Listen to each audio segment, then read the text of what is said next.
wish I knew how it would feel to be free. I wish I could break all the chains holding me. I wish I could say all the things that I should say. Say them loud, say them clear, for the whole round world to hear. I wish I could share all the love that's in my heart. Remove all the bars that keep us apart. I wish you could know what it means to be me. Then you'd see and agree that every man should be free.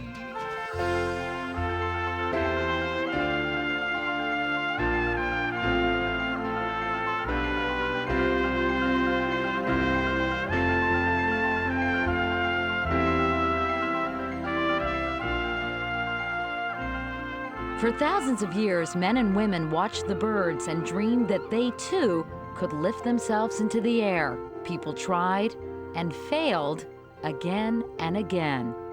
And then, in 1903, two brothers tried and succeeded.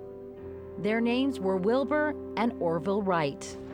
When they were ready to test their craft, they traveled to Kill Devil Hill at Kitty Hawk on North Carolina's Outer Banks. I chose Kitty Hawk because there are neither hills nor trees, so that it offers a safe place for practice. Also, the wind there is stronger than any place nearer home and is almost constant. In 1903, Kitty Hawk was mostly empty beach, with a few fishermen and a lifeboat station where men stood by to aid shipwrecks. On a windy December day, Orville won the toss of a coin. He got to fly first, lying on his stomach on the wing. Wilbur ran beside him.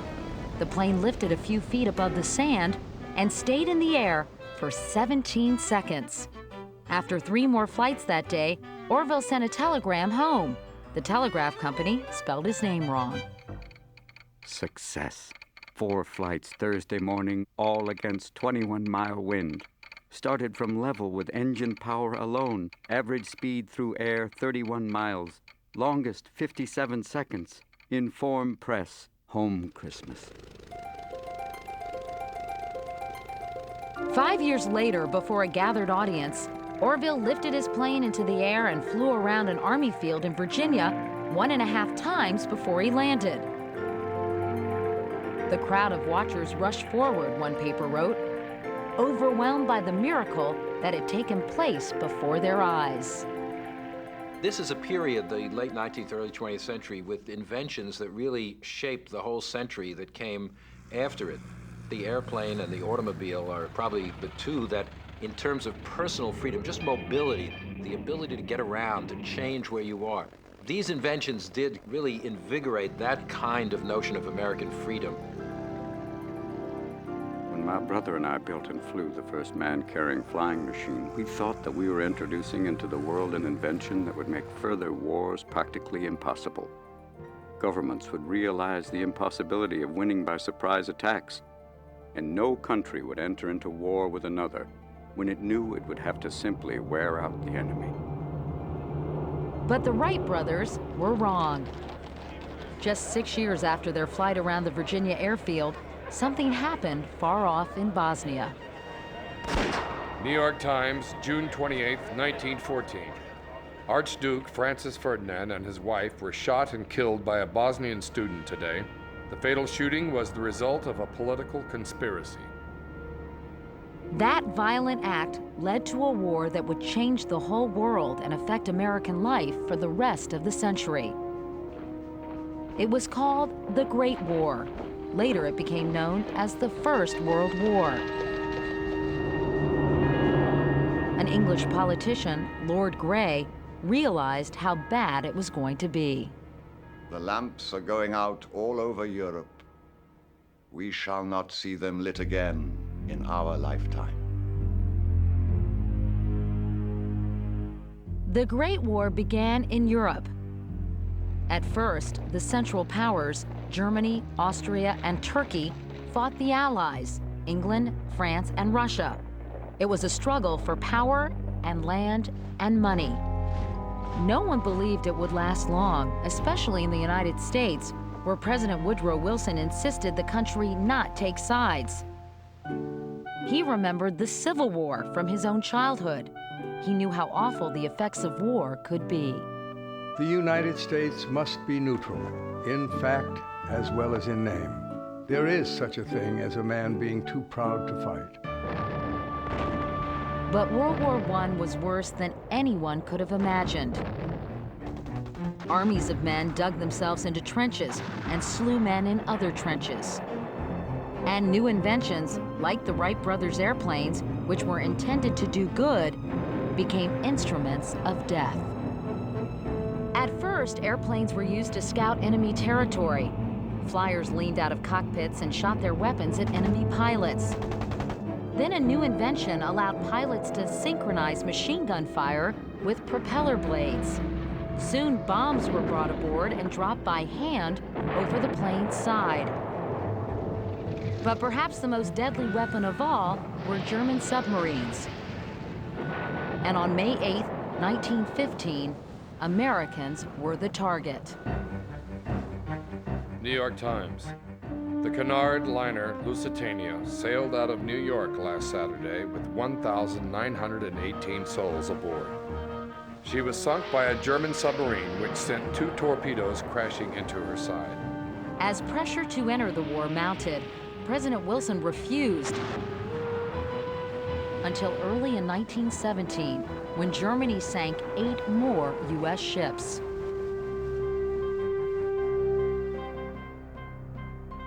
On the night of March 31st, Woodrow Wilson got out of bed and took his portable typewriter to the south veranda of the White House.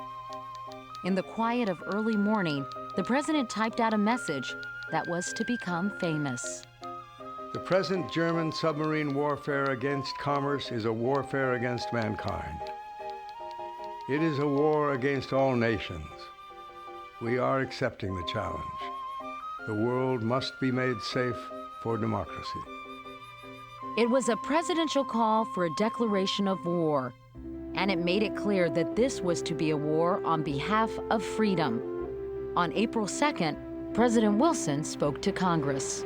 It is a fearful thing to lead this great peaceful people into war, into the most terrible and disastrous of all wars. But the right is more precious than peace, and we shall fight for things which we have always carried nearest our hearts, for democracy. Wilson received the greatest ovation of his life. The congressmen cheered and cheered. The president went back to his office. He looked at his aide. "Isn't it strange that men should cheer for war?" he said. Then he put his head on his desk and wept.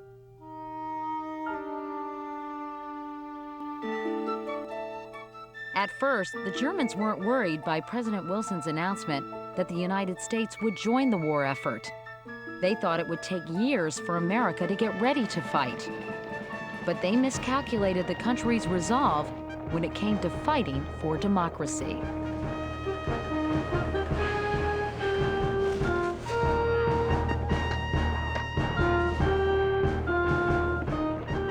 President Wilson now requested that the Star-Spangled Banner be played at all military events. It was a time to rally every ounce of patriotism.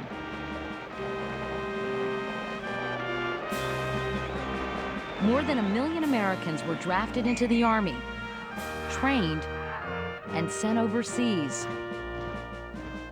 One young recruit was Lloyd Staley from Kansas. My dearest Mary, I write this on board a boat that will leave for overseas soon. I can scarcely realize we are going. Goodbye, little girl, for a time at least.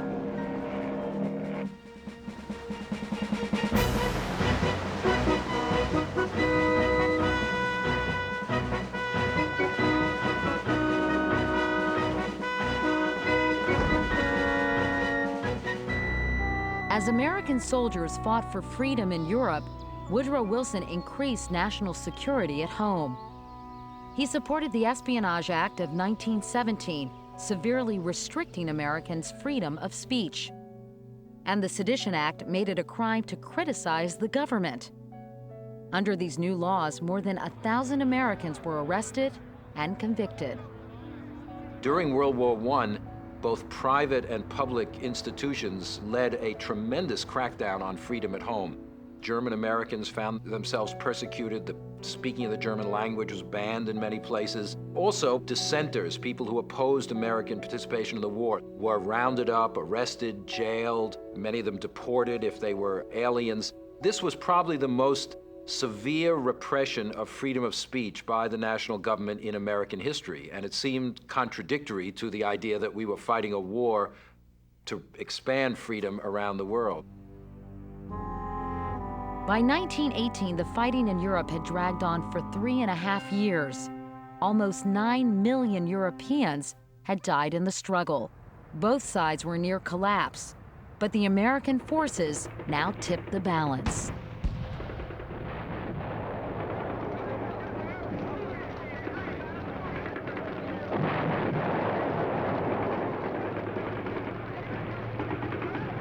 My dearest Mary, well, it's been just 4 months since I left the USA, and it's been a pretty long 4 months, too. If the Germans like war, the Yanks are giving them plenty of it. I've seen wounded men, my own soldiers in arms coming back to the hospitals, and, well, it just gets to you, that's all. I'm willing and ready to go to the limit to bring this business to a decisive end. After more than 112,000 American casualties, on the 11th hour of the 11th day of the 11th month of 1918, it suddenly became quiet. The cannons were still. Germany had surrendered. The war was over. A British lieutenant described the war's end this way. The roar stopped like a motor car hitting a wall.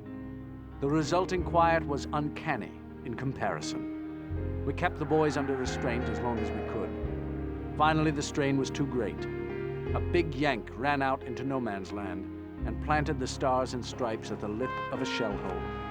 A bugler began playing the Star-Spangled Banner. And they sang. Gee, how they sang.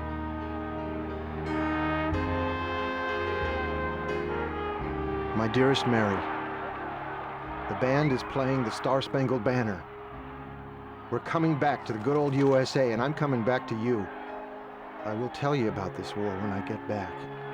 For there isn't a chance in the world of ever forgetting a single thing.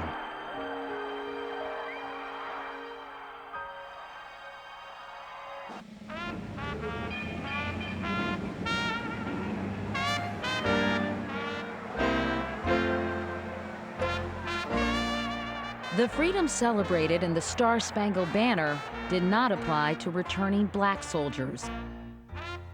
Once home, they faced ongoing prejudice, segregation, even lynchings. And when white soldiers returned to find that black laborers had filled many of their old jobs, mob violence erupted across the country. In Omaha, Nebraska, out-of-work whites were angry that blacks had taken their jobs in the meatpacking industry. To drive them out of town, they disguised themselves in blackface and began raping white women. 19-year-old Agnes Lobeck claims she was raped by a black man on her way home from the movies. The minute the police brought him here, I recognized him. I knew him from his hat and from his clothes and his shoes and from his face and his size. Although he had been nowhere near the scene, Will Brown, a young packing house worker, was charged with the crime. He awaited trial, jailed inside the Douglas County Courthouse. Here on September 28th, a mob began to assemble. There were reports that free liquor was being handed out to the crowd of 15,000 by Ku Klux Klan members, hoping to incite them. At 5 p.m., fueled by alcohol, the mob attacked the court building. Men began scaling the walls, trying to enter the windows. At 8 p.m., the building was set on fire.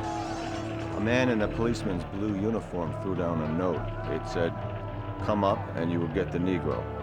3 of us went up there, and from behind the fog of smoke, somebody handed the to us. Beaten unconscious on the way down, Brown was stripped of all his clothing.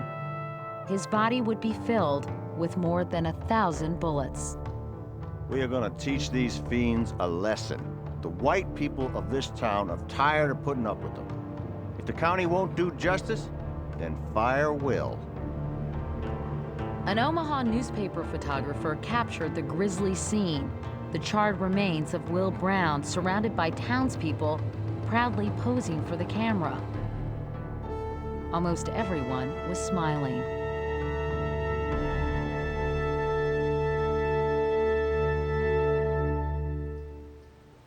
During the war, the prominent historian W.E.B. Du Bois had encouraged African Americans to fight, even though the Army was segregated. Now that the war was over, he accused Woodrow Wilson of abandoning Black Americans. President Wilson never, at any single moment, meant to include African Americans in his democracy. We claim for ourselves every single right that belongs to a free-born American. And until we get these rights, we will never cease to protest and assail the ears of America. Another group petitioning the president, American women. In 1917, suffragists had marched in front of the White House. They carried a banner, and it contained President Wilson's own words: "We shall fight for the things which we have always carried nearest our hearts, for democracy." Ann Martin was one of the protesters. This is what we're doing with our banners before the White House, petitioning the most powerful representative of the government, the President of the United States, for a redress of grievances. We are asking him to use his great power to secure the passage of the national suffrage amendment. Some women were jailed, but others kept marching until finally their efforts paid off. In 1918, President Wilson asked Congress to pass the 19th Amendment to the Constitution. It read, "The rights of citizens of the United States to vote shall not be denied or abridged by the United States or by any state on account of sex." In order to get the 19th Amendment adopted, women and men campaigned in every state, slowly building a majority.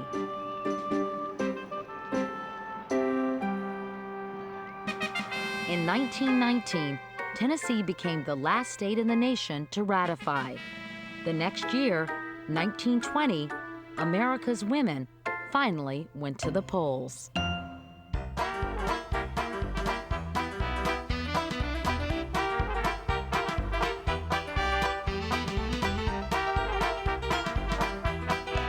The new decade would be called the Roaring Twenties. Others would call it the Jazz Age, and some the Dance Age.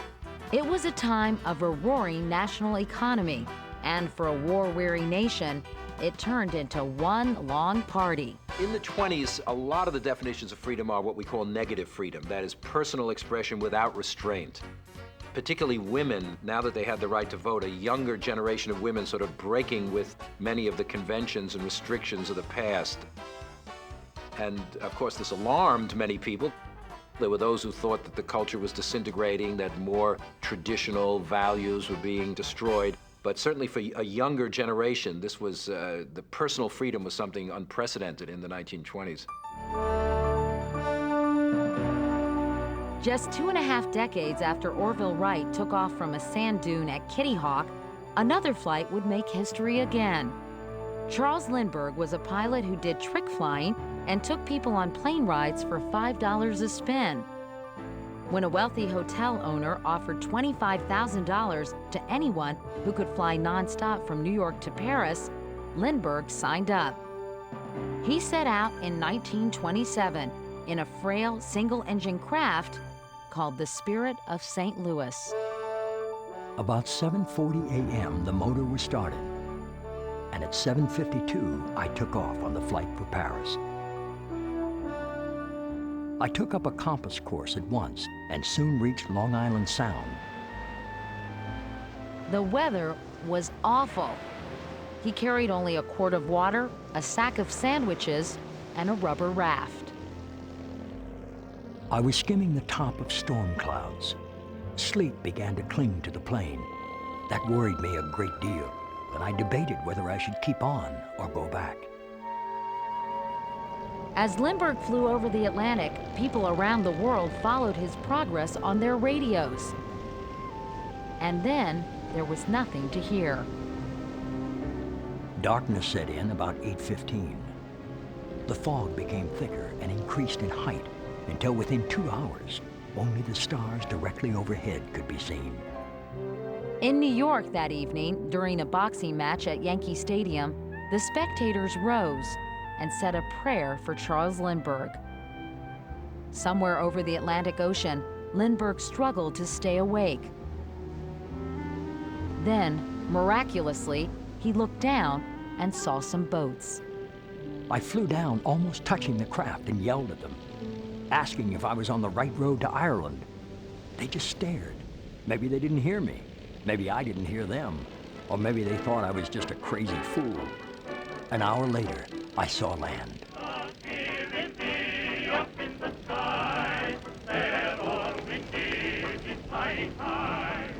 33.5 hours after Lindbergh left New York, he had reached his destination.